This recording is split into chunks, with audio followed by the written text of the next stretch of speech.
paz do Senhor, irmãos. Hoje daremos continuidade aos nossos estudos e daremos continuidade à história de Gênesis que narra sobre o dilúvio, a arca e a história de Noé e a sua construção. Esta passagem se encontra nos capítulos 6, 7 e 8 do livro de Gênesis. É uma história muito conhecida. Eu farei um vídeo breve, resumindo aqui alguns pontos importantes, onde eu trarei mais informações, informações até científicas, alguns tipos de informações, dados um pouco mais técnicos, acerca deste acontecimento. Não irei me ater tanto a detalhes, não irei entrar tanto nesses detalhes científicos. Caso você queira se aprofundar no assunto, eu recomendo mais uma vez que assista aos vídeos do professor Adalto Lourenço. Eu deixarei a referência aqui na descrição, e também do Rodrigo Silva, que eu também deixarei o link aqui na descrição. Primeiro de tudo, eu gostaria de destacar alguns pontos. Eu vou analisar aqui ponto a ponto acerca da história do dilúvio, alguns pontos assim que me chamam a atenção, e irei fazer algumas pontuações, destacando alguns elementos da história, da narrativa, para que você analise comigo. Primeiro eu vou falar acerca do barco em si, da arca.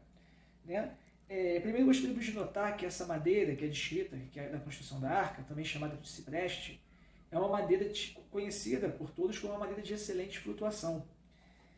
E as medidas da arca, a proporção da arca, dada em côvados, 300 por 50 por 30.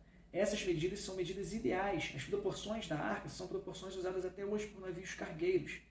Ela dá muita estabilidade. E lembrando que o navio é uma viga. Então a sua proporção está diretamente relacionada ao peso que ela suporta. E a medida de côvados, ela varia muito.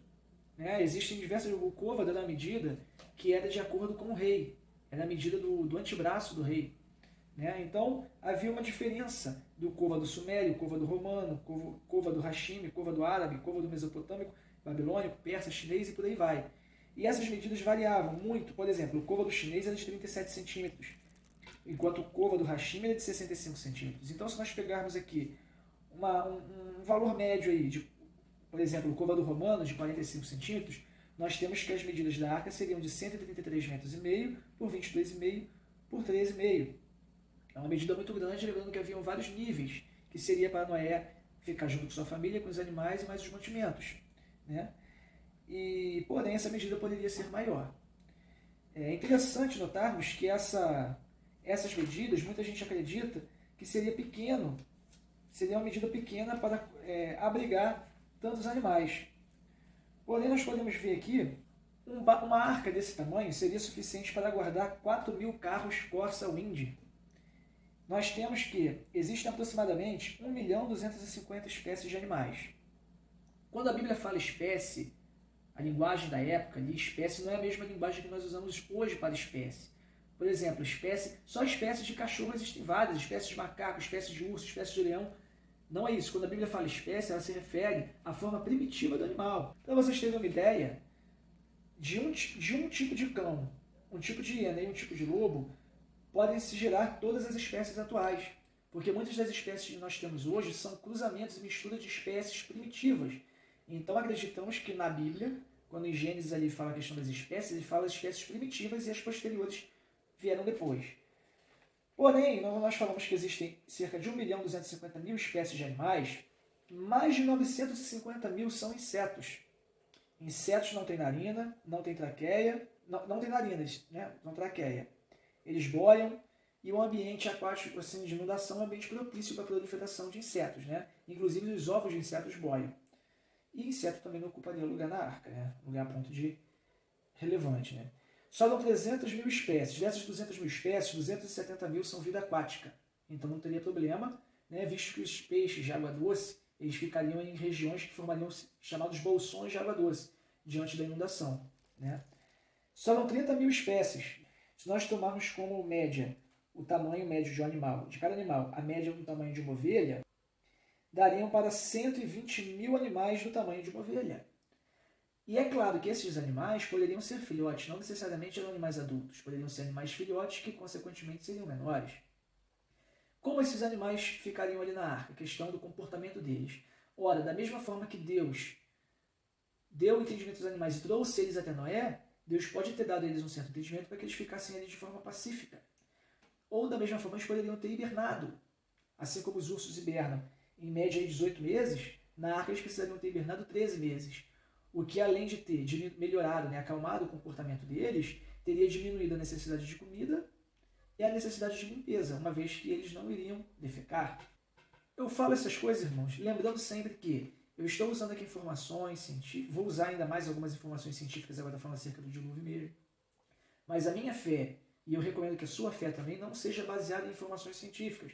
Isso são dados que nos dão conhecimento, que ajudam a entender certas coisas, mas independente de qualquer evidência científica, nós cremos principalmente pelo poder de Deus. As coisas foram feitas pelo poder de Deus, independente de ser possível ou não cientificamente, naturalmente, porque Deus opera no sobrenatural. É isso que faz dele Deus.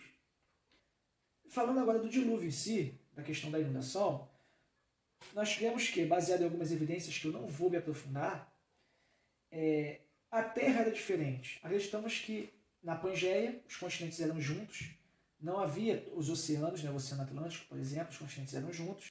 O panorama da Terra era diferente, a topografia era diferente, os oceanos não eram tão profundos, né? Os oceanos eram mais rasos, da mesma forma que as montanhas também não eram tão altas.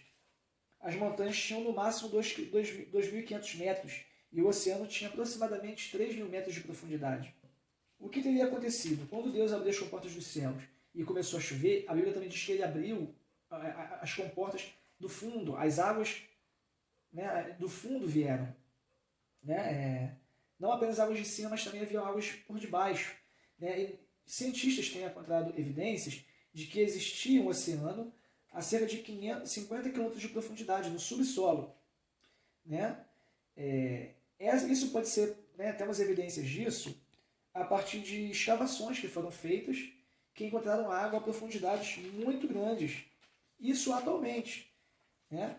Então o que acontece? Devido ao movimento das placas, ocorreram rachaduras na crosta terrestre, essa água aquecida pelo magma terrestre jogou essa água para cima com uma compressão muito forte.